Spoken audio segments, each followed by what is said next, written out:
नमस्कार, रोखठोक आपलं स्वागत। महाराष्ट्राला आणि देशाला संतांची अशी एक फार मोठी परंपरा आहे। मानवतेची, त्यागाची शिकवण देऊन या देशाचं जनमानस घडवण्याचं फार मोठं काम संतांनी केलं। मात्र आजकाल स्वतःलाच संत म्हणणाऱ्यांनी किंवा या स्वयंघोषित संतांनी हिस्सारची स्वयंघोषित संत रामपाल बाबा याच्यावर एका खून प्रकरणात कोर्टानं अजामीनपात्र वॉरंट बजावलं। रामपालला 21 नोव्हेंबरपर्यंत कोर्टापुढे सादर करण्याचे आदेश पोलिसांना देण्यात आले। मात्र या बाबाला ताब्यात घ्यायला गेलेल्या पोलिसांना आश्रमात प्रवेश द्यायलाच बाबाचे समर्थक तयार झाले नाहीत। त्यांच्या विरोधाला न जुमानता आत घुसण्याचा प्रयत्न करणाऱ्या पोलिसांवर काल चक्क या समर्थकांनी गोळीबार केला। आज रामपाल यांच्या भावासह 70 जणांनी पोलिसांपुढे शरणागती पत्करली। हरियाणात हे नेमकं काय चाललंय? पोलिसांवर गोळीबार करून नेमकी कुठली संतपरा रामपाल बाबा घालून देत आहेत? संतांच्या समर्थकांकडे एवढी शस्त्रास्त्र आली कुठून? त्यांना त्याची गरज तरी काय होती? नेमक्या कुणाच्या जीवावर रामपाल बाबासारखे लोक कायदा हातात घेण्याचा प्रयत्न करतायत आणि सामान्य नागरिक अशा संतांच्या जाळ्यात फसतात तरी कसे? आणि अशा बुवा बाबांचा बंदोबस्त करण्यासाठी सरकारनं नेमकं काय करायला हवं, यासारख्या असंख्य प्रश्नांचा वेध घेऊयात अशी ही बाबागिरी या खास कार्यक्रमात।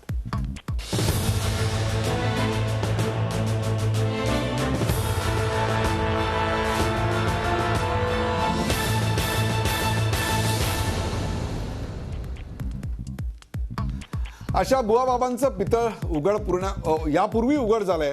पाहूया याच विषयावरचा एक खास रिपोर्ट।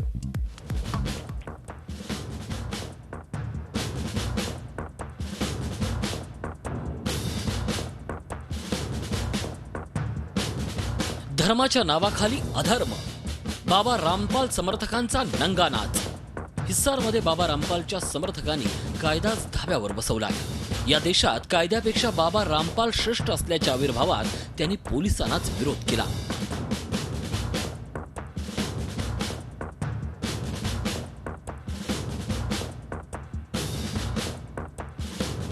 एका खून प्रकरणात बाबा रामपाल विरोधात पंजाब आणि हरियाणा हायकोर्टानं अजामीनपात्र वॉरंट जारी केलं। त्यानुसार बाबा रामपालला अटक करण्यासाठी त्याच्या बरवार इथल्या आश्रमात गेलेल्या पोलिसांवर बाबा रामपालच्या समर्थकांनी तुफानी हल्ला चढवला। या धुमश्चक्रीत सुमारे 200हून अधिक लोक जखमी झाले तर 6 जणांचा बळी गेला। बाबा रामपालच्या प्रकरणामुळे धर्माच्या नावावर दुकान थाटून बसलेले कथित बुवा बाबा पुन्हा एकदा चर्चेत आलेत। लोकांच्या श्रद्धेचा गैरफायदा घेत धर्माला बेठीस धरण्याचा प्रयत्न अशा बुवा बाबांकडून केला जातोय। आपल्यावर एखादं प्रकरण शेकलं की भक्ताच्या आडून आपला बचाव करण्याचा प्रयत्न या कथित बुवा बाबांकडून केला जातो। त्यामुळेच असे तथाकथित बापू बाबा आणि त्यांच्या व्यवहारात पारदर्शकता आणण्याची आवश्यकता आहे। बाबा रामपाल प्रकरणामुळे अशा कथित बाबांचं पितळ उघडं पडलंय, पण अशा बाबांची पोलखोल होण्याची ही काही पहिलीच वेळ नाही। यापूर्वी आसाराम बापू, नारायण साई आणि स्वामी नित्यानंद यांचा खरा चेहरा जगासमोर आलाय। अल्पवयीन मुलीवर बलात्कार केल्याप्रकरणी आसाराम बापू गजाआड झालाय, तर त्याचा मुलगा नारायण साईवरही बलात्काराचा आरोप आहे। गुजरातमधील 2 बहिणींनी नारायण साईवर आरोप केला होता।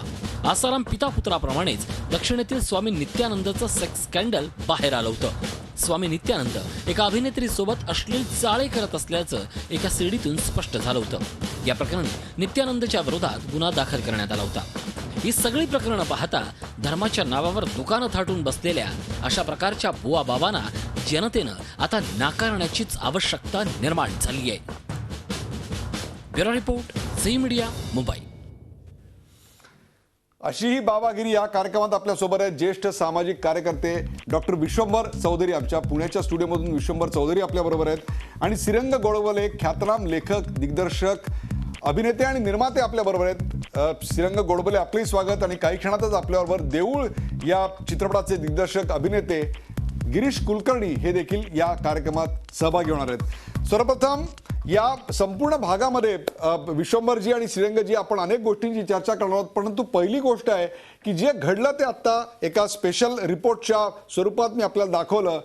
आपली पहिली प्रतिक्रिया काय आहे विश्वंभर? एक सगळंच विचित्र आहे, म्हणजे की या माणसाला खुनाचा आरोप असल्यामुळे याला खरं म्हणजे कोर्टाने 42 वेळा समोर बोलवलंय। 42 वेळेला हा माणूस दाद देत नाही, याचा अर्थ याचा न्यायव्यवस्थेवर अजिबात विश्वास नाही। पोलिसांना हा मनुष्य वेठीला धरतो की काय तर भक्तांचं कडेक बाजूला उभं करतो। या माणसापेक्षा भक्तांच्या निर्बुद्धतेचं जास्त मला खरं म्हणजे कौतुक वाटतंय उपरोधिक अर्थाने, की एक कायद्याचा गुन्हेगार आहे आणि त्याला लपवण्यासाठी भक्त मंडळी कडक करतात. हा आपला समाज विवेकशून्य होण्याकडे चाललाय हे दाखवणारं एक उदाहरण आहे असं मला वाटतं.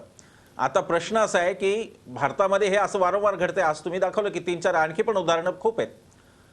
आपल्याकडे धर्मभावनेच्या जागी विज्ञान निष्ठा ही वेळीच प्रस्थापित झालेली नाही आणि त्यामुळं लोकांना धर्माचा अतिरेक एक प्रकारे आणि म्हणून धार्मिक प्रतीकांचं सुद्धा अतिउदात्तीकरण असं आपल्या ह्या लोकशाहीचं आता स्वरूप झालेलं आहे. भारतीय राज्यघटनेमध्ये असल्या खरं म्हणजे या चाळ्यांना कुठलाही थारा नाही आणि खरं म्हणजे जर घटनेप्रमाणे पाहिलं तर हा एक अंतर्गत जिहाद एक प्रकारचा आहे की जिथल्या व्यवस्थेलाच त्यांनी आव्हान दिलेलं आहे. चमत्कारिक गोष्ट आहे की व्यवस्थेला एक माणूस असं आव्हान आतून देतो, बाहेरून भक्तांचं कडं ठेवतो आणि आव्हान हे देतो की या देशाचा कायदा मी जू मानत नाही, पोलीस आले तर मी त्यांना जू मानत नाही आणि मला जे करायचं ते मी करीन. हे खरं म्हणजे देशद्रोहाचा गुन्हा दाखल करायला फार उशीर झाला. पहिल्याच दिवशी या माणसावर देशद्रोहाचा गुन्हा दाखल व्हायला पाहिजे होता, याला 8 टाकायला पाहिजे होतं. बरोबर आहे विश्वंभर. आपल्याबरोबर श्रीरंग गोडबोले आहेत. श्रीरंग गोडबोले, 2-2दा अशा व्यक्तीवर अजामीन पात्र वॉरंट काढावं लागतं, ही एक प्रकारे सरकारची गृह खात्याची नामुष्की नाहीये? हो, मला हा सगळा प्रकार अत्यंत लाजिरवाणा वाटतो. एक माणूस, ज्या माणसाचा पास्ट जो आहे, म्हणजे जर का माझी माहिती चुकत नसेल तर 2000 साली या गृहस्थांना त्यांनी गैरव्यवहार केले म्हणून बडतर्फ करण्यात आलेलं होतं. त्याच्यानंतर त्या माणसाने कधीतरी एक दीक्षा घेतली कुठल्या तरी आणि एक भोंदू बाबा आज आपल्या सगळ्या कायद्याला, आपल्या कायदा व्यवस्थेला सगळ्यांना जुमानत नाही आणि आपण जाऊन त्या माणसाला उचलून पण आणू शकत नाही याची मला लाज वाटते. हा मनुष्य 50-50 फूट उंचीच्या भिंती बांधू कसा शकतो? त्या भिंती बांधत असताना त्यांना कुठल्याही व्यवस्थेने विरोध केला नाही का? हा माणूस दंगल कशी करू शकतो? हा माणूस त्याच्या इथे आतमध्ये अशा प्रकारे बॉम्ब गोळ्यांचा किंवा काय पेट्रोल बॉम्ब फेकत असेल, अशा प्रकारे संवारक साठा कसा काय करू शकतो? आपल्या लोकशाही व्यवस्थेमध्ये ही अशा प्रकारची अनागोंदी कशी काय होऊ शकते याची मला लाज वाटते खरं विचाराल तर. एक प्रकारे आता जसं विश्वंभर म्हणाले तसं की यांच्याभोवती हे भक्त जमतात कसे, भक्त जमतात कसे याची आपण चर्चा करणार आहोत. परंतु एकीकडे अध्यात्माचा बुरखा, एकीकडे धार्मिकतेचं पांघरूण आणि त्या पलीकडे अंधश्रद्धेचा सहारा घेऊन लोकांना जवळ करायचं, परंतु अंतस्थ हेतू मात्र सत्ता किंवा त्यातून येणारी प्रचंड मोठ्या प्रमाणाची संपत्ती आणि त्याची दहशत हा असतो. इथपर्यंत गोष्टी आपण समजू शकतोय. परंतु आत्ता जे आपण इकडे पाहिलं ते म्हणजे त्याच्या समर्थकांनी पोलिसांवर गोळीबार केला. विश्वंभरजी, हाच तर खरा सवाल आहे की संत सज्जनांच्या हाती आतापर्यंत आपण कमंडलू पाहिलं होतं, परंतु कमंडलूच्या ऐवजी आता सरळ गन दिसायला लागली. हे कशाचं लक्षण मानायचं? नाही, परंपरेने आपल्याकडे असं एक आपल्याकडे म्हणतात की संततेची जाणं जे देही उदास, जे स्वतःच्या देहाबद्दल उदास आहेत असे लोक संत जाणं.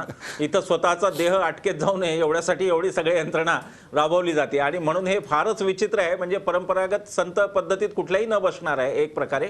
दुसरी गोष्ट, हा जो ॲरोगन्स येतो त्या ॲरोगन्सच्या मुळाशी एक दुखरी नस आहे आणि ती दुखरी नस अशी आहे की या देशात धर्माच्या आवरणाखाली जर काही केलं तर त्याला हात लावायची हिंमत व्यवस्थेला होत नाही आणि म्हणून ती दुखरी नस बरोबर ओळखून अशा प्रकारे मला असं म्हणजे मला ह्या एकाचं काय म्हातारी मेल्याचं दुःख नाही असं नाही म्हणता येणार. हा प्रकारात म्हातारी मेल्याचं दुःख आहेच आहे, पण काळ पण सोकावणार आहे. कारण जर धर्मस्थळांमधून अशा प्रकारे पेट्रोल बॉम्ब जर सापडायला लागले तर स्थिती किती भयानक आहे आणि बॅटल ग्राउंड म्हणून या देशात धर्मस्थळांचा होणारा वापर ही अत्यंत चिंतेची बाब आहे.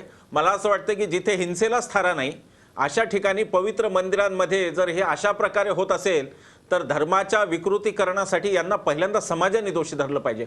हा धर्म नाही जो बॉम्बगोळे ठेवतो, जो पोलिसांवर गोळीबार करतो, जो समोरच्याला मारायला बघतो, हा धर्म नाही. आपला धर्म काहीतरी वेगळा सांगतो, जगातले सगळेच धर्म वेगळे सांगतात आणि त्या पार्श्वभूमीवर हा धार्मिक जिहाद सुद्धा एक प्रकारे हा व्यवस्थेच्या विरुद्ध आहे, हा शासनाच्या विरुद्ध आहे, हा लोकांच्या विरुद्ध आहे, पण हा धर्माच्या सुद्धा विरुद्ध आहे.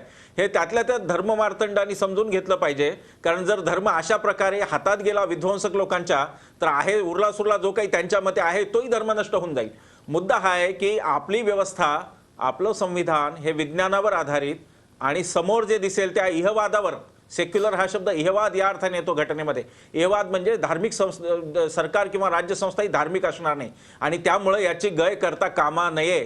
रस्त्यात पडले जाणारे नमाज असोत, रस्त्यात होणारी महाआरती असो, कशाचीही गय करता कामा नये. संविधान सगळ्या धर्मांच्या वर आहे. संविधान हाच आपला धर्म आहे आणि म्हणून संविधानाच्या आड जे जे काही येईल त्याला कायद्यानुसार अगदी बरोबर. बिमोड करणं या हे मला वाटतं शासकीय देशाचं कर्तव्य आहे, ते शासनाने संविधान केलं पाहिजे. या देशाचं संविधान हाच सर्वात मोठा धर्मग्रंथ आणि ती लोकशाही हाच आपला खरा धर्म आहे.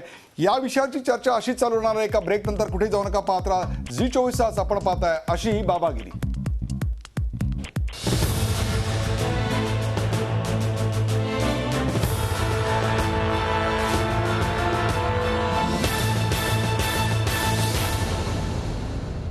अशी बाबागिरी या कार्यक्रमाच्या दुसऱ्या भागात आपलं स्वागत. आपल्याबरोबर डॉक्टर विश्वंभर चौधरी आणि ज्येष्ठ लेखक, दिग्दर्शक, अभिनेते, निर्माते श्रीरंग गोडबोले आहेत. आपण या आधीच्या भागामध्ये पाहिलं की यांच्याकडे शस्त्रास्त्र येतात तरी कुठून, हा खरा सवाल होता. त्यावर एकमत असं झालं की या देशातला सर्वात मोठा धर्मग्रंथ म्हणजे या देशाचं संविधान आहे आणि लोकशाही हाच एकमेव धर्म असू शकतो. सवाल असा आहे की इतकी प्रचंड माया, इतकी प्रचंड संपत्ती, इतकी प्रचंड दहशत माजवण्या इतपत जेव्हा एखादा संत मोठा होत असतो तेव्हा त्याच्या मागे फक्त त्याचं आध्यात्मिक त्याचं कार्य असतं, लोकांची अंधश्रद्धा असते का त्याच्याही पलीकडे जाऊन विश्वंभरजी राजकारणी लोकांची साथ असल्याशिवाय एवढं प्रचंड वैभव उभं करता येतं? नाही, निश्चितच नाही. हे अक्षरशः राजकारणी लोकांच्या कृपेनेच अनेक बाबा या देशामध्ये उभे आहेत. पण थोडं त्याच्या अलीकडे जर चर्चा करायची झाली तर ही लोकांच्या मनाची दुर्बलता आहे असं मी समजणार. त्याचं कारण असं की लोक आसरा शोधतात की आपल्याला कोण आता तारणार आहे, आणि भयभीत झालेले लोक आसरा शोधतात. भयभीत आपल्याकडे खूप लवकर होतात आणि आपल्याकडे जशी रुजायला पाहिजे तशी त्या अर्थाने ती लोकशाही रुजली नाही, म्हणून तो लोकशाहीवरचा विश्वास लोकांचा नाही राहता, तो आजही धर्मभावनेवरती राहिलेला आहे. मी उदाहरण एक देईन. मला वाटतं मी न्यायमूर्ती नरेंद्र चपळगावकरांच्या पुस्तकात वाचलं की एक ट्रेन चालली होती लंडनमध्ये आणि तिथे सगळी माणसं सकाळची वेळ होती, बसली होती, गर्दी होती, काही लोक उभे होते आणि तिथे मार्गारेट थॅचर उभ्या होत्या आणि त्यांना कोणीही म्हणत नव्हतं की तुम्ही बसा, तुम्ही देशाच्या पंतप्रधानात. त्या पंतप्रधान होत्या. या प्रकारची लोकशाहीवरची निष्ठा की लोकशाहीमध्ये सर्व समान आहेत, ती आपल्याकडे नाही होऊ शकली आणि म्हणून ते जसं म्हणतात की सर्वजण समान आहेत पण काही लोक अधिक समान आहेत. तर हे अधिक समान हाच प्रश्न करून तुमच्याकडे जातोय की राजकीय पाठिंबा असल्याशिवाय अशा प्रकारच्या गोष्टी शक्य आहेत?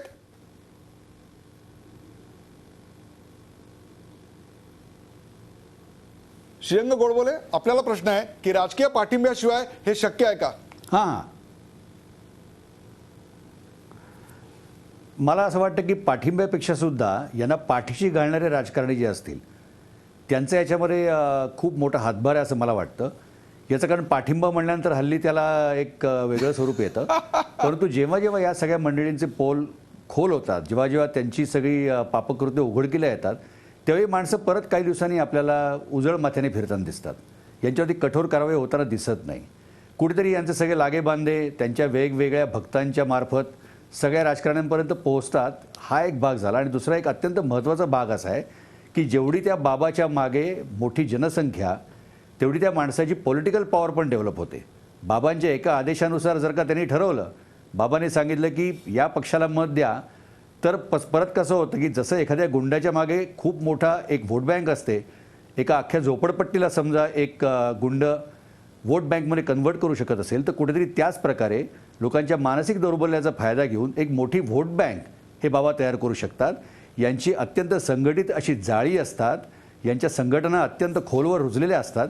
त्यामुळे एखाद्या बाबाने जर का ठरवलं की एखाद्या पॉलिटिकल पार्टीला सपोर्ट करायचा किंवा विरोध करायचा, त्याचे दूरगामी परिणाम राजकारणावरती होऊ शकतात. ही आपल्याकडची परिस्थिती अजिबात नाकारण्यासारखी नाही. त्यामुळे पॉलिटिशियन्स पण राजकारणी पण यांना घाबरून असतात एवढं मात्र निश्चित.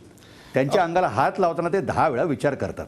श्रीरंग गोडबोले, या ठिकाणी मग असा प्रश्न निर्माण होतो की जर राजकारणी आणि संत यांच्यातला असा जर नेक्सस असेल तर सवाल असा आहे की आपण भारताच्या बाहेर असलेलं काळं धन, काळा पैसा आणण्याच्या गोष्टी करतोय. ही तर मला भारतातली जिती जागती स्विस बँकच वाटते की एखादा बाबा बापू पकडा, त्याच्यामध्ये इन्व्हेस्ट करा, त्याला पॉप्युलर करा, त्याला मोठा करा, त्याला श्रीमंत करा, त्याला धनवान करा, त्याच्या मागे मोठा त्याच्या फॉलोअर्सचा, त्याच्या भाविकांचा असा फौजफाटा निर्माण करा आणि त्यातून आपली राजकीय पोळी भाजून घ्या. अशी एक नवी व्यवस्था आपल्याकडे गावोगावी निर्माण झाली आहे. माझ्या मते व्यवस्था नवीन नाही आहे. ही व्यवस्था फार पूर्वीपासून आहे. म्हणजे अगदी आचार्य अत्र्यांच्या अनेक नाटकातनं आपण हे पाहिलेलं आहे. आणखीन आपल्याकडे संतांनी अनेक वेळा सांगितलेलं आहे की अशा प्रकारे हे सगळे जे बुवा आहेत, म्हणजे कर्म करोनी म्हणती साधू ऐसे कैसे झाले बोंधू, ही सगळी मंडळी आपलं आपलं कर्म करतात. आपल्या आपल्या ज्या काही लुटण्याच्या किंवा भक्तांना उकळण्याचे जे काही मार्ग आहेत, चमत्कार करतात, नमस्कार करायला लोकांना भाग पाडतात आणि अशी स्वतःच्या मागे एक भक्तांची एक फार मोठी फौज निर्माण करतात. जसं आता विश्वंभर म्हणाले की आपल्याकडे मानसिक दौर्बल्य आहे. माणसाची आत्ताची आपली जी एक कुठल्याही प्रसंगाला सामोरं जाण्याची ताकद जी आहे ती विज्ञाननिष्ठ नाही आहे. त्याला पटकन कोणाचा तरी आसरा लागतो. देवाचा आसरा त्याला होता. देवाचा आसरा घ्यायला काही हरकत नाही, कारण देव हा अमूर्त आहे. परंतु जेव्हा एका जिवंत माणसाचा आसरा घेतला जातो, तो जिवंत मनुष्य त्याला क्षणभर आसरा देतो, पण त्यानंतर काही दिवसानंतर तो त्याच्याकडनं अपेक्षा करायला लागतो की मला तुझ्याकडनं काय हवं आहे. आत्ता आपल्या सगळ्या बाबांनी जर का तुम्ही पाहिलं तर त्यांनी दुकानं मांडलेली आहेत, त्यांनी आपापले मोठे मोठे धंदे चालू केलेले आहेत. आणखी त्यांना आपल्या या ताकदीची, म्हणजे लोकशाहीमध्ये जसं आपण म्हणतो आपल्या मागे जर का लोकांचा संचय असेल तर आपली जी ताकद आहे ही ताकद त्या लोकांच्या भल्याकरता वापरायची का स्वतःच्या फायद्याकरता वापरायची याचं तारतम्य या अनेक बाबांना नाही. आपल्याकडे असे अनेक सामाजिक कार्यकर्ते, असे अनेक महाराज आहेत ज्या लोकांनी अत्यंत चांगल्या प्रकारे त्यांच्या हातात असलेल्या समूहाला चांगल्या गोष्टींचं मार्गदर्शन केलेलं आहे. परंतु ही माणसं कमी आणि असे भोंदू बाबा जास्ती, ही आत्ताची सामाजिक परिस्थिती याच्याबद्दल माझ्या मनात कुठलंही दुमत नाही. विश्वंभर, हा अतिशय महत्त्वाचा मुद्दा आता श्रीरंग गोडबोले यांनी मांडला की अनेक चांगले संत आपल्याकडे चांगली कामं करतात. नानासाहेब धर्माधिकारींचं या संदर्भातलं उत्तम उदाहरण आहे. वामनराव पै यांनी अतिशय चांगलं कार्य जीवनविद्येचं आपल्याकडे केलं. परंतु अशा संतांपेक्षा सुद्धा हे आसाराम आहेत आणि दुर्दैवाने या सगळ्यांच्या नावामध्ये राम आहे बरं का. आसाराम आहे, रामपाल आहे, सगळीच नावं बघा तुम्ही. राम आहे, नित्यानंद असतील दक्षिणेतले, या सगळ्यामध्ये राम आहे. हा एक संयोगाचा भाग आहे की मला माहिती नाही. परंतु कुठेतरी चांगल्या संतांची आपल्याला परंपरा क्षीण होताना दिसते आणि अशी एक परंपरा आपल्याला वाढताना दिसते. याची नेमकी कारण मीमांसा, याची उकल काय कराल? एक पहिलं म्हणजे धर्माला फारच अवास्तव महत्त्व आयुष्यात, हे पहिलं कारण त्याचं. उदयजी, मला आठवत आहे मला वाटतं तुम्ही रिसर्च केला होता त्यावर की मंदिरांमध्ये किती पैसा आहे. आता जर तो पैसा अनाथाश्रमात जाऊ शकत नसेल, तो पैसा जर का एखाद्या दुबळ्या लोकांच्यासाठी जाऊ शकत नसेल, तर तो तुमचाच रिसर्च सांगतो की एका वेळेला मंदिरात किती पैसा. तो इंटरेस्टिंग रिसर्च मला आठवत आहे तुम्ही केला होता आणि तुम्ही सांगितलं होतं की इतका पैसा. याचा अर्थ धर्माचं फार अतिरेकी महत्त्व आयुष्यामध्ये झालं, हे पहिलं झालेलं दिसतं. दुसरं असं की धर्मसत्ता आणि राजसत्ता या साधारणपणे एक 80 सालापासून एकत्र येताना आपल्याला दिसतात. तोपर्यंत राजकारण हा वेगळा प्रांत होता, धर्मकारण हा वेगळा प्रांत होता. बघा, तुम्ही सांगितलं फार उत्तम सांगितलं. महाराष्ट्राची तर फारच मोठी परंपरा आहे. म्हणजे सल्ला द्यावा जरूर, गोष्टी सांगे नियुक्तीच्या चार, हे होतं समर्थांच्या वेळेला. आणि समर्थ मार्गदर्शन करत, तुकाराम महाराजही वेळ प्रसंगी मार्गदर्शन करत, परंतु ते विचारल्याशिवाय सांगत नसत शिवछत्रपतींना स्वराज्याचं काय करायचं. मला वाटत नाही की तुकाराम महाराज किंवा रामदास स्वामी हे शिवराज्याभिषेकाचं आमंत्रण गेलं असतं तर राज्याभिषेकाला समोर जागा अडून बसले असते आणि त्यांना ती लोकांना दाखवायची गरज नव्हती की मी शिवछत्रपतींच्या किती जवळचा आहे. तर एक लाचारी जी धर्मसत्तेला पण आलेली, जी राज्यसत्तेकडे त्यांना झुकवायला जाते. आणि जसं गोडबोले साहेब म्हणाले, हा मुद्दा आहेच आहे. हे हँड इन ग्लोज आहे दोन्ही, की राज्यसत्तेला धर्मसत्तेची गरज आहे आणि धर्मसत्तेला स्वतःचं प्रस्थ वाढवण्यासाठी राज्यसत्तेची गरज आहे. अशी एक विचित्र स्थिती निर्माण झाली. या दोन्हीलाही लोकच पाठिंबा देत आहेत, हे आपण लक्षात घेतलं पाहिजे की बुद्धिनिष्ठता जेव्हा संपते आणि भक्तगिरी जेव्हा सुरू होते आणि मग श्रद्धेतून त्या अंधश्रद्धेकडे पण जातं पुष्कळदा. सध्या तरी भक्तगिरी आपल्याला फार ओसंडून वाहताना सुशिक्षितांमध्ये सुद्धा दिसते आहे. कोणताही माणूस हा दैवत नसतो कधीही. फक्त तुम्हाला एक सेकंदा करता थांबवतो. अशा करता आपण आपल्या टीव्हीच्या पडद्यावर जी आता खाली दृश्य बघतायत ती लाईव्ह ऑपरेशनची दृश्य आहेत आणि आत्ताच्या ताज्या आलेल्या माहितीनुसार संत बाबा रामपाल यांना अटक झाल्याची आत्ता घोषणा या ठिकाणी पोलीस करतायत आणि ती कारवाई आणि त्याची धुमश्चक्री चालू आहे. आपण मुद्दा मांडा. हा माझा मुद्दा तोच होता की आता बघा इतकी वाईट अवस्था आहे. काही पाकिस्तान किंवा दुसऱ्या चीनच्या बरोबरचं युद्ध नाही चाललेलं, हे आपल्याच देशात अंतर्गतच चाललंय. याच्यावरती विश्वास नाही बसणार. हे जर दृश्य दुसऱ्या कोणाला दाखवली तर तो म्हणेल की एक तर अतिरेक्यांनी ताजमहालवर हल्ला केला, हॉटेलवर किंवा काय, अशा प्रकारचे हे दृश्य आहेत. हे पोचता कामा नये. हे राजकीय व्यवस्थेला त्या स्वार्थाने, जो मगाशी गोडबोले साहेबांनी सांगितला की मतपेटी आहे त्यांची, त्यांच्याकडे वोट बँक आहे. तुम्ही बघा, लोकसभेच्या प्रचारात सुद्धा 2 बाबा बुवा होते आणि त्यांचा शिष्यवर्ग काम करत होता. खरं तर राजकारण हे संतांचं कामच नाहीये. त्यांच्या जर राजकीयकरण व्हायला लागले इतक्या गतीने तर सगळंच राजकीय होऊन जाईल. सामाजिक कार्यकर्त्यांचंही राजकारण हे काम नाहीये. तो प्रांत आपला नव्हे, तो आपण त्या मार्गाला पोषक काही करायचं तर ते चांगलं झालं तरच करावं, अन्यथा शांत बसावं, ही भूमिका असली पाहिजे. परंतु आता भूमिका सगळ्या 180 कोणातून खरं म्हणजे जात आहेत. मला आता आपण हा बाबा फार छोटा आहे, मी सांगतो तुम्हाला, हा फारच किरकोळ बाबा आहे. फार मोठे बाबा देशात आहेत, विश्वंभर चौधरी, तुम्ही किरकोळ असं वर्णन करताय. ही छातीत धडकी भरणारी किंवा धसका आणणारी गोष्ट अशी आहे की त्यांच्या बचावाकरता आता युद्धाची फळी म्हणून त्यांचे 4 ते 5 हजार भाविक तिथे काही दिवस तळ मांडून होते. ही जर किरकोळ गोष्ट असेल तर या देशातल्या मोठे बाबा काय काय प्रकारचा फौजफाटा, शस्त्रास्त्र आणि राजकारणी पदरी बाळगत असतील? नाही, मी एक थोडी दुरुस्ती अशी करतो की मी हा बाबा इतर बाबांच्या तुलनेत पैशानी जर पाहिले, आपल्या देशामध्ये राजकारण्यांचे इतके श्रीमंत काही बाबा आहेत, त्यांच्या ठिकठिकाणी आश्रमांमध्ये करोडोच्या गुंतवणूक आहेत आणि एखाद्या राजकारण्याला लाजवेल अशा प्रकारचं त्यांचं स्वतःचं वैभव आहे. प्रश्न असा आहे की ह्याची जी संपत्ती या बाबाची ती त्या बाबांच्या तुलनेत कमी, एवढंच मला म्हणायचं होतं. हा बाबा त्यांच्यापेक्षा जास्त धोकादायक निघाला ही गोष्ट वेगळी, की आज 5000 भक्त तिथे येत असतील तर सामूहिक ज्याला आपण म्हणू की बुद्धी गहाण टाकण्याचा एक राष्ट्रीय कार्यक्रम, ह्या कार्यक्रमाकडे त्याच दृष्टीने पाहता येईल. परंतु लोक रस्त्यावर बघा, हे पहिल्यांदा होत नाहीये, म्हणजे हिंसाचार पहिल्यांदा झाला असेल, पण हे असं भक्त असणं, तुम्ही बघा तामिळनाडूमध्ये एखादा हिरो गेला की तिकडे लोक आत्महत्या करतात. मग ही सायकोलॉजी जी आहे त्या सायकोलॉजीचा अभ्यास करावा लागेल की भारतीयांची ही सायकोलॉजी ही अपुऱ्या शिक्षणामुळे एक आहे, दुसऱ्या पातळीला ती विज्ञानाच्या पुरेसा विज्ञानाचा न झाल्यामुळं ती पण आहे, आणि तिसऱ्या पातळीला धर्माचा प्रचंड मोठा इतका मोठा पगडा की माझ्यापेक्षा धर्म मोठा आहे, माझ्या आयुष्यापेक्षा धर्म मोठा आहे. आपण ते गल्लोगल्ली पाहतो कशा प्रकारे स्त्रियांना ठेवलं जातं, अगदी बरोबर ठेवलं जातं. विश्वंभर, अत्यंत बरोबर तुम्ही मुद्दा मांडलाय. या सगळ्यावर विज्ञान वैज्ञानिक आणि कला आणि कलावंत, विज्ञान वैज्ञानिक, कला आणि कलावंत यांची नेमकी भूमिका काय आहे हे आपण तपासून पाहणार. एका ब्रेक नंतर कुठेही जाऊ नका, पाहत राहा झी 24 तास. आपण पाहताय अशी ही बाबागिरी.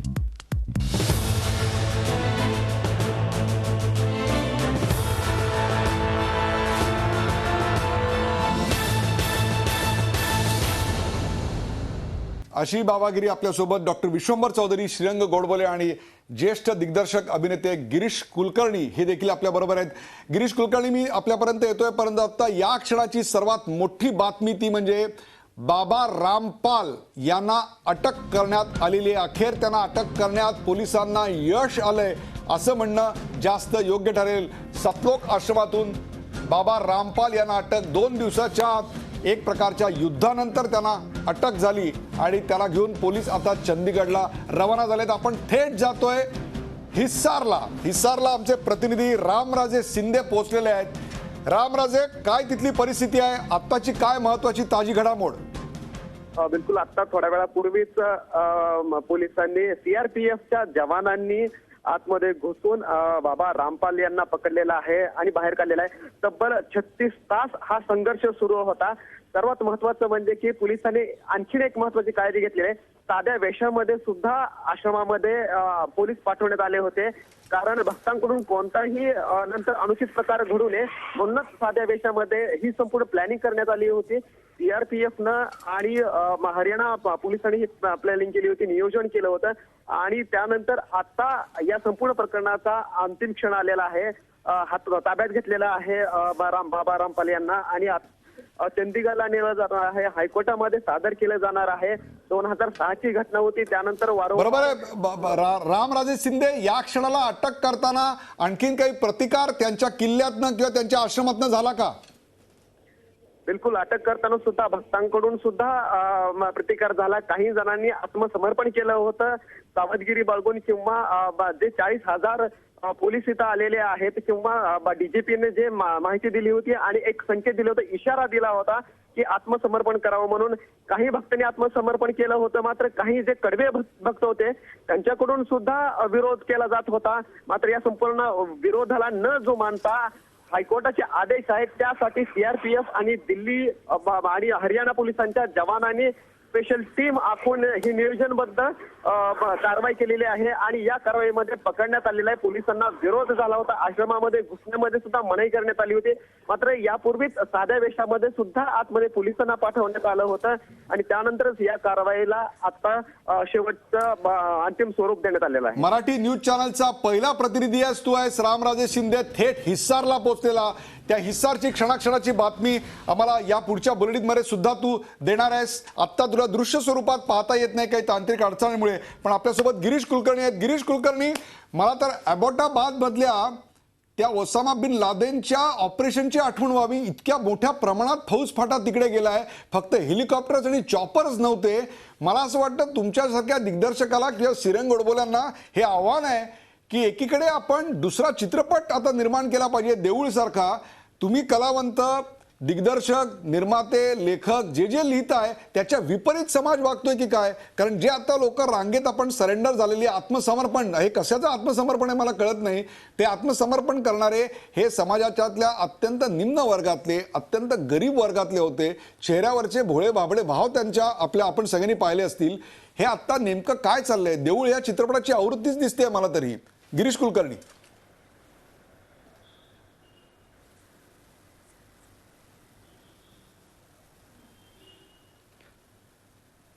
हो, खरोखरी पण आपण मुद्द्यानुसार बोलू. म्हणजे तुम्ही म्हणलात की ते अबोटाबादची आठवण वगैरे येते का? ते अजिबात येत नाही, कारण इतकं ते भोंगळ नव्हतं. ते अतिशय सुविहित, अत्यंत प्लॅन्ड आणि व्यवस्थेचा पूर्ण वचक आपण जे काम करतो आहोत त्याच्यावरती आहे, त्याच्यावरती पूर्ण कंट्रोल आहे असं दाखवणारं निदर्शक असं ते कृत्य होतं.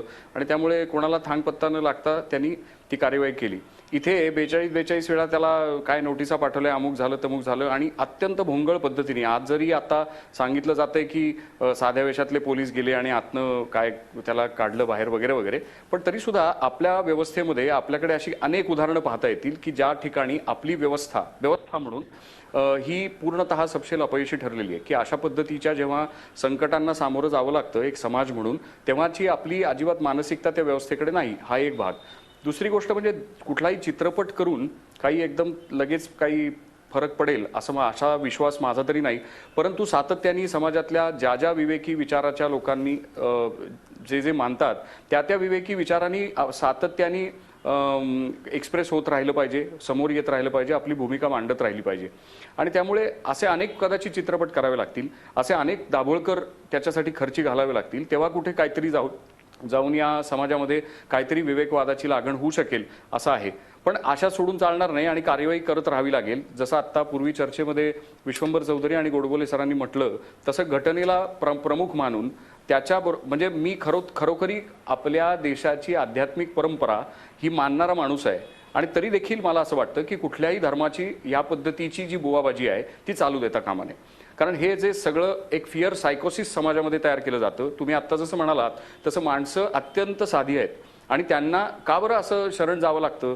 तर ह्याचं कारण दुसरी एक तुम्ही फॅक्ट जर लक्षात घेतली तर हरियाणामध्येच एवढे बाबा का झाले गेल्या काही दिवसामध्ये? अजून एक तो दुसरा एक बाबा आहे तिथे. तर ही हरियाणामध्ये का बरं परिस्थिती झाली? किंवा अजूनही त्या तुलनेनं जिथे व्यवस्था बरी आहे त्या राज्यांमध्ये हे प्रमाण कमी दिसेल तुम्हाला. तिथे आडमार्गानं पाठीमागनं राजकीय आणि हे बुवा यांचं साठलोटं दिसून येईल. पण इतक्या प्रच्छन्नपणे जेव्हा व्यवस्था पूर्णतः कोलमडते तेव्हा माणसांना काही राहत नाही जागा आणि त्यांना भयग्रस्त केलं जातं.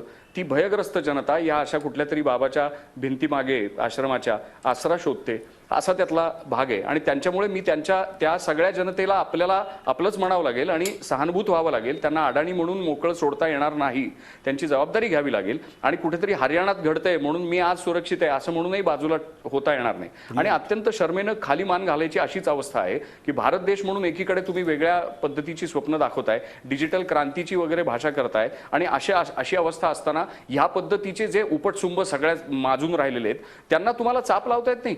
म्हणजे ह्याच्यासारखा काय म्हणता येईल त्याला, कुठलाही व्यवस्थेकडनं झालेला दुसरा भ्रमनिरास असू शकत नाही. की एक साधा कुठला तरी टपराड बाबा आणि त्याला तुम्ही मुसक्या बांधू शकत नाही. एवढी मोठी प्रकांड अशी मोठी व्यवस्था भारत देशाची, ही कुठली चेष्टा आहे? आणि ह्याच्याबद्दल अत्यंत जोरकसपणाने विचार मांडलेच गेले पाहिजेत की हे बोटचेपे पण चालणारच नाही की असं नाही पोलीस करतायत पण तुम्ही समजून घ्या की कॉम्प्लेक्सिटी कशी आहे, ह्युमन शिल्ड आहे वगैरे. ह्याच्याबद्दलची तुमची एक्सपर्टीज तुमच्याकडे पाहिजे की ह्युमन शिल्ड समोर आल्यानंतर काय करायला पाहिजे, काय पद्धतीने तुम्ही बुवा दुसऱ्या मार्गाने त्याला अटक करणार आहात का नाही. अहो तिथे ओसामा बिन लादेनचं तुम्ही आता उदाहरण सांगताय, त्याला सुईसारखा त्या गवताच्या गंजीतनं उचलून घेऊन गेले आणि त्याला मारला. असं असताना तुम्ही कुठल्या काळाची गोष्ट सांगता आहात? त्यामुळे हे फार एक तर शर्मनाक गोष्ट झाली. पण बहराल त्याला असा पकडलेला आहे हेही नसे थोडके. त्यामुळे आता योग्य ती माणसं पाठ थोपटून घेतीलही. पण या निमित्ताने मला एक लक्षात असंच येतं की हे जे फिअर सायकोसिस हे जे समाजामध्ये माजवलं जातं आहे, त्याचा निकराने प्रतिकार केला गेला पाहिजे. आणि त्याच्या घटना वेगवेगळ्या पद्धतीच्या, म्हणजे आता इथे रामलालची घटना आहे, आपल्याकडे दाभोळकरांच्या खुनाची घटना आहे. या पद्धतीने समाजाला भयग्रस्त केलं जातं की तुम्ही जर काही आवाज उठवाल, तुम्ही जर काही विवेकाचा इथे विचार मांडाल तर तुम्हाला सालं मारून टाकू. आणि ह्या पद्धतीच्या दहशतीच्या पुढे सामान्य माणूस हतबल होतो आणि मग तो काहीतरी आसरा शोधतो. आणि मग हे अशा भिंतीआड समूहामध्ये एकत्र आल्यावर त्याला सुरक्षित वाटतं थोडंसं. असं त्याचं मला एकंदरीत अनालिसिस करावंसं वाटेल. पण याच्या पलीकडे जाऊन आपल्या सगळ्यांना विडा उचलावा लागेल आणि या सगळ्या जे कोणी विवेकाचा विचार मांडणारी लोक आहेत समाजातली, त्यांना बळकट केलं पाहिजे. आणि याच्यामध्ये माध्यमांनी मोठी भूमिका बजावावी. एका प्रतिभावंत दिग्दर्शकाचं, कलावंताचं एक मुक्त चिंतन कसं असावं, एक मुक्त विचार कसा असावा, समाज प्रबोधनाचा आणि विवेकवादाचा विचार कसा असावा, याचं उत्तम दर्शन आता आपल्याला गिरीश कुलकर्णी यांच्या संपूर्ण विवेचनातून मिळालं. वेळ झाली एका ब्रेकची, परंतु ब्रेक नंतर सामाजिक विषमता, शिक्षणाचा अभाव, अंधश्रद्धा आणि त्याचबरोबर प्रचंड मोठ्या प्रमाणावर असणारी संघटित दहशत, या सगळ्याचा मुकाबला विज्ञानवाद्यांनी आणि विवेकवाद्यांनी कसा करायचा याविषयी आपण चर्चा करत का ब्रेक नंतर. कुठेही जाऊ नका, पाहत राहा झी 24 तास. आपण पाहताय अशी ही बाबागिरी.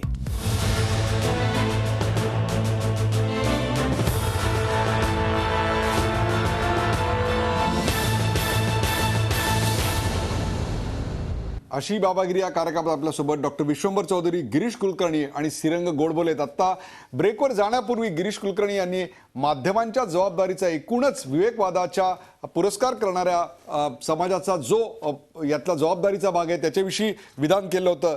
तोच मुद्दा घेऊन मला विश्वंभर चौधरी यांच्याकडे जायचं आहे. विश्वंभर चौधरी, या सगळ्याच्या मुळाशी कुठेतरी सामाजिक विषमता आहे का? ज्या सामाजिक विषमतेमुळे, आर्थिक विषमतेमुळे, धार्मिक विषमतेमुळे अशा प्रकारचा पिचलेला, शोषित झालेला समाज चटकन या संघटित दहशतवादाला बळी पडतो? उदयजी, माझा थोडा अनुभव वेगळा आहे. म्हणजे जे काही लढे होतात किंवा ज्या काही धरणग्रस्तांच्या मध्ये आपण जातो किंवा ते पाहतो सगळं, तर तेव्हा मला एक कन्व्हिक्शन माझी आता अशी झालेली आहे की कदाचित अशिक्षित किंवा ज्याला आपण म्हणू की सामाजिकदृष्ट्या विषम अवस्थेतला आहे की जो कमी आर्थिक गटातला आहे, त्यापेक्षा फार मोठ्या जास्त अंधश्रद्धा या शिकलेल्या आणि श्रीमंत गटांमध्ये, हे लक्षात घेऊ आपण. त्याचं कारण असं की हे जे काही तुम्हाला भक्त दिसले, जे काही अगदी साध्या घरातली माणसं होती, पण हे काही त्यांचे मुख्य फायनान्सर नाही आहेत, हे आपण लक्षात घेऊ. मोठ्यांच्या ज्या अंधश्रद्धा होत आहेत ना, सत्य साईबाबांपासूनच्या ज्या अंधश्रद्धा आहेत, मोठ्या मोठ्या लोकांच्या, मोठ्या मोठ्या राजकारण्यांनी बाळगलेल्या, मला वाटतं की त्यांचं प्रमाण हे फार मोठं जास्त आहे. त्याचं कारण असं होतं की ज्याच्याकडे काहीच नसतं त्याला एक वेळ एक बेदरकारपणा त्यामध्ये असतो. तो म्हणतो चला उद्याचं मला माझं कमवून खायचं, मी माझं बघतो. परंतु ज्याच्याजवळ खूप येतं त्याला ते टिकवायचं कसं, याच्यासाठी देवाची गरज पडते. जर आपल्याला तिरुपतीच्या मंदिरामध्ये सोनं 5-5 किलो लोक टाकत असतील तर ती सरळ सौदेबाजी आहे की तू जर मला 100 किलो सोनं गैर किंवा चांगल्या मार्गाने मिळवून दिलंस तर त्यातलं 5 किलो तुझं, हा तो व्यवहार आहे असं मला वाटतं. आणि त्यामुळे सामाजिक विषमता, ह्या सगळ्यांमुळे सामाजिक विषमता तयार होते असं असू शकेल, पण सामाजिक विषमतेमुळे हे आहे हे काही मला थोडंसं पटत नाही स्वतःला. एक नंबर 2 असं की आपल्या देशातला एक दुर्गुण असा राहिलेला आहे की आपण एवढे खूप संत झाले, चांगले संत पण खूप जास्त झाले, तरीही अध्यात्म आणि धर्म यामध्ये लोकांना फरक नाही करता आला. आणि जे जे धार्मिक ते लोक आध्यात्मिक आणि मोक्षाचा मार्ग समजायला लागले. तसं नाही, अध्यात्म हे अत्यंत व्यक्तिगत आहे, ते सार्वजनिक नाही. अशा प्रकारचं देवळांमध्ये धर्म आहे, अध्यात्म हे एकांतातलं आहे, शांततेतलं आहे. पण तो फरक आपल्याकडे लोक करू शकले नाही. आणि कालांतराने असं झालं की अध्यात्म सांगणाऱ्यांच्या ऐवजी धर्म सांगणाऱ्यांनी त्यांच्या जागा बळकावल्या. आणि म्हणून आज असं दिसतं की आध्यात्मिक शांतता कुठंच नाही, धार्मिक झेंडे मात्र प्रत्येकाचे सगळीकडे. तर ते समाजाचा तो एक दोष म्हणून तो शिक्षणाने येतो असं मला 100% वाटतं. पुढचा मुद्दा असा येतोय की अशा प्रकारे एक शिक्षणाचं अभियान जेव्हा आपण चालवतो त्यावेळेला आपण अर्थसाक्षरता यावी, राजकीय साक्षरता यावी, जलसाक्षरता यावी याच्याकरता प्रयत्न करतोय. आता ही वेळ कुठेतरी लोकांच्या मध्ये आध्यात्मिक साक्षरता येण्याची निर्माण झाली आहे का, की ज्यातून चांगलं आणि वाईट हे ओळखायची त्यांच्यात काही ताकद निर्माण व्हावी, अशा प्रकारचं एक मोठं आव्हान आपल्या समोर आहे? हो, मला असं वाटतं की 100% ते आव्हान आपल्यासमोर आहे. आत्ता जी प्रचलित शिक्षण पद्धती आपल्याकडे जी आहे त्याच्यामध्ये याच्याकरता त्या माणसाला साक्षर करण्याकरता किंवा कुठेतरी आपण असं म्हणूया की सुसंस्कृत करण्याकरता पर्यायी व्यवस्था आपल्याकडे नाही आहे. आपले शैक्षणिक अभ्यासक्रम जे आहेत ते आपल्याला थोरा मोठ्यांची चरित्र शिकवतात. त्यांचा जन्म इतक्या साली झाला, त्यांनी अमुक केलं तमुक केलं, पण त्या माणसाचा इहवाद काय होता, त्या माणसाची मानसिक ताकद काय होती ते आपल्याला सांगत नाहीत. आपल्याला सणावळी शिकवतात इतिहासामध्ये, पण माणसाचा मोठेपणा खऱ्या अर्थाने शिकवत नाहीत. आपल्याला संतांची चरित्र शिकवतात, पण त्या संतांनी नक्की आपल्याला काय सांगितलं ते शिकवत नाहीत. याचं कारण असं आहे की मुळामध्ये आपला समाज विज्ञाननिष्ठ व्हावा यासाठी एक फोकस्ड अटेम्प्ट ज्याला आपण म्हणतो, की एक आपल्याकडे असा काही कार्यक्रमच राबवला जात नाही. अनेक घरांमध्ये मग आता समजा मी एखाद्या विज्ञाननिष्ठ घरामध्ये जन्माला आलो, ती माझ्या घरच्यांची जबाबदारी होती की या माणसाला समजावून सांगा की असं आहे, तरतम भाव काय आहे, चांगलं वाईट काय आहे. बरं, असंही नाही की आपल्याकडे तसं साहित्य नाही, आपल्याकडे उत्तम साहित्य आहे. आपल्या अनेक संतांनी उत्तम साहित्य लिहून ठेवलेलं, अगदी भगवद्गीतेपासून आपल्याकडे अनेक चांगल्या अशा साहित्यकृती आहेत, विचारमूल्य आहे, जे विचारमूल्य पोहोचवण्याची आत्ता आपल्याकडे क्षमता नाही आहे. ती क्षमता जेव्हा की तो जो अनुशेष आहे ज्याला आपण म्हणूया सुसंस्कृतपणाचा किंवा या जाणतेपणाचा जो एक अनुशेष आपल्यामध्ये आहे, तो अनुशेष भरून काढण्याची क्षमता आतल्या कुठल्याच शिक्षण पद्धतीत नाही आहे. आपले जे आपण ज्यांना नेते म्हणतो ते नेतेच आपल्याला जर का अशा प्रकारे महाराजांच्या मागे लागलेले दिसतात, आपल्या शाळेतले शिक्षकच जर का आपल्याला गैरमार्गाचा वापर करताना दिसत, बघायचं कोणाकडे? विद्यार्थ्यांनी काय किंवा मोठ्या लोकांनी काय, बघायचं कोणाकडे? चांगले आता आदर्शाचे नमुनेच आपल्याकडे नाही आहेत. जे आहेत ते सगळे बरबटलेले पुतळेच आहेत. मग लोकांना असं वाटतं की अशा प्रकारची कुठलीच व्यवस्था नाही आहे ज्या व्यवस्थेकडे आम्ही आशेने बघू शकतो. मग लोक अशा प्रकारे कुठल्या तरी एका मार्गाला लागतात की बाबा हा बाबा मला काही करू शकतो, तो बाबा मला काही करू शकतो का. तर मला असं वाटतं की सक्षम एक जी आपल्याकडे वैचारिक बैठक जी निर्माण व्हायला पाहिजे, एक वैज्ञानिक बैठक निर्माण व्हायला पाहिजे, एक आध्यात्मिक बैठक निर्माण व्हायला पाहिजे. ती कशी निर्माण होईल याचा विचार साकल्याने व्हायला पाहिजे. आणि ती लहानपणापासून जसं आपण एक विचार प्रणाली शिकवत जातो लोकांना. जसं मला आता फॉर एक्झाम्पल मला देशप्रेम आहे, मला लहानपणापासून देशप्रेम शिकवलेलं आहे. तिरंगा बघितल्यानंतर माझ्या कंठ दाटून येतो. तसं मला विज्ञानप्रेम का नाही शिकवलं लहानपणापासून? माझ्या घरच्यांनी मला एक 2-4 गोष्टी सांगितल्या असतील, पण आपल्याकडे अशी एक संपूर्ण समाजामध्ये जाणारी अशी कुठलीच एक व्यवस्था का नाही आहे. मग जे तुम्ही म्हणता की शिक्षणाचा अभाव आहे, त्या शिक्षणामध्ये अशा प्रकारच्या व्यवस्थेचा निश्चित अभाव आहे. आणि मग त्यात सामाजिक दरीचा प्रश्न नाही आहे. हा अभाव खालपासून वरपर्यंत आहे. लोकांच्या नादी लागलेले श्रीमंत लोक जेवढे आहेत तेवढेच कुठल्या तरी परिस्थितीमुळे गांजलेले लोक आहेत ते पण साधुभावांच्या नादी लागलेले आहेत. मला वाटतं ही संपूर्ण वरपासून खालपर्यंत पोहोचलेली एक ज्याला आपण म्हणूया वैचारिक दारिद्र्याची आपल्याकडे जी परंपरा जी निर्माण झालेली आहे ती. आणि त्याच्या अगेन जर का आपण पाहिलं, एकीकडे आपल्याकडे बुद्ध होता, गौतम बुद्धांनी आपल्याकडे एक फार मोठं तत्त्वज्ञान सांगितलं, महावीरांनी एक तत्त्वज्ञान सांगितलं, श्रीकृष्णाने आपल्याकडे तत्त्वज्ञान सांगितलं. हे सगळं गेलं कुठे? हे सगळं आपल्या क्रमिक शिक्षणामध्ये आणि आपल्या सगळ्या आत्ताच्या भोंदू या सगळ्या चंगळवादामध्ये हे सगळं आपण घालून बसलो आहे. आपण चांगली कविता घालून बसलो, आपण चांगला विचार घालून बसलो, आपण चांगलं संतांचं साहित्य घालून बसलो. त्याला तुम्ही मगाशी म्हणाला की याबद्दल सिनेमे करा, कार्यक्रम करा, कोणी बघायला येत नाही. ते लोकांना हे नको आहे आत्ता, आणि लोकांना जे नको आहे ते आपण त्यांच्या माथी मारू नाही शकत. त्यासाठी त्यांची मुळामध्ये जी वैचारिक बैठक आहे ती बैठक याला हे सगळं घेण्याकरता सक्षम बनवायला पाहिजे. आणि ते फार आधीपासून ते कार्य सुरू व्हायला पाहिजे. त्याच वैचारिक बैठकीविषयी अनेक चांगले लोक आहेत आपल्याकडे. वैचारिक बैठकीविषयी एक शेवटचा प्रश्न कार्यक्रम संपवताना मी जातोय गिरीश कुलकर्णी यांच्याकडे. गिरीश कुलकर्णी, आपण अतिशय नितांत सुंदर असा चित्रपट बनवला होता, तो म्हणजे देऊळ. त्या देऊळच्या वेळची सामाजिक परिस्थिती आणि आता हे जे तुम्ही डोळ्यासमोर बघताय ही सामाजिक परिस्थिती, असा चित्रपट निर्माण करताना या देशात अशी काही गोष्ट घडत असेल किंवा आपल्याला बघावी लागेल नजीकच्या भविष्यामध्ये, याची तुम्ही कल्पना तरी केली होती का? परिस्थिती जास्त घसरली आहे, सुधारली आहे का तशीच आहे?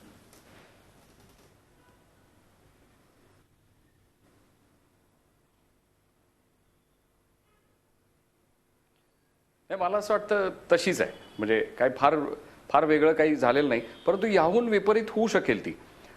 एक लक्षात असं घेतलं पाहिजे की तंत्रज्ञानाचा वापर सुद्धा जेव्हा जग बाकी इतर कुठेतरी धूमकेतूवर उतरायला किंवा काहीतरी अजून काहीतरी अज्ञाताचा शोध घ्यायला करत असताना आपल्याकडे तंत्रज्ञानाचा उपयोग मात्र या बुवाबाजी पसरवायला अथवा अंधश्रद्धा पसरवायला केला जातो.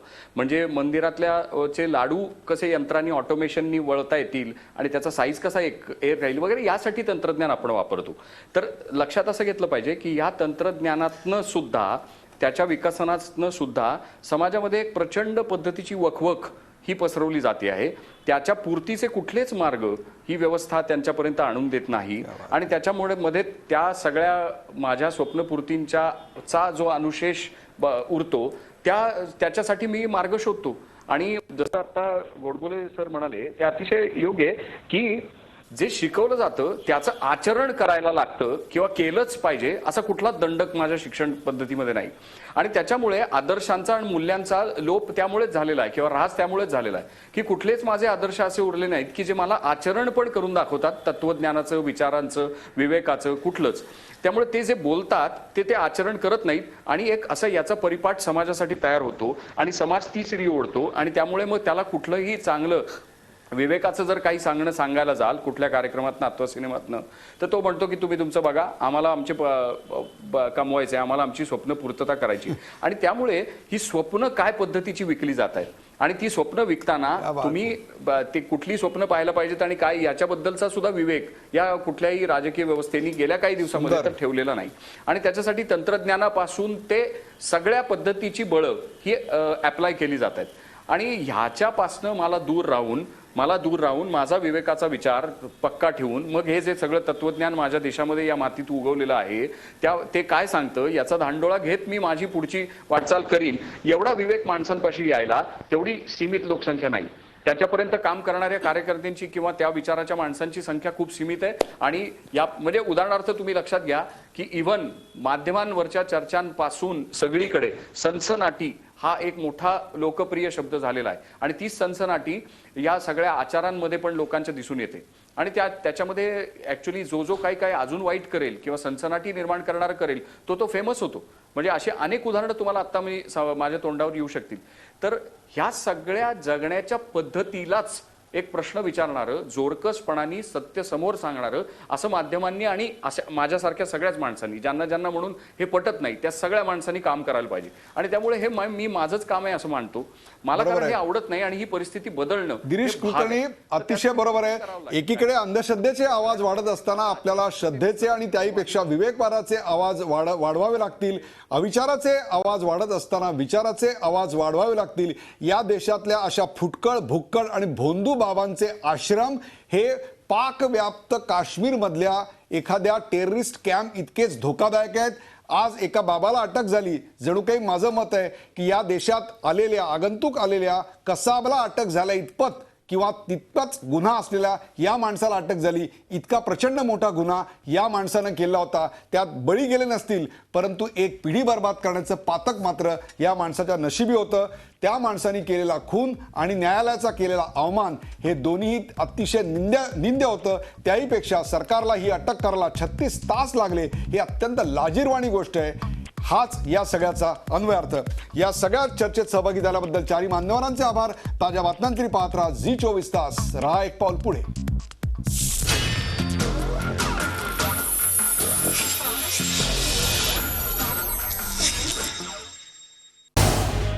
झी24 तास रहा एक पाऊल पुढे.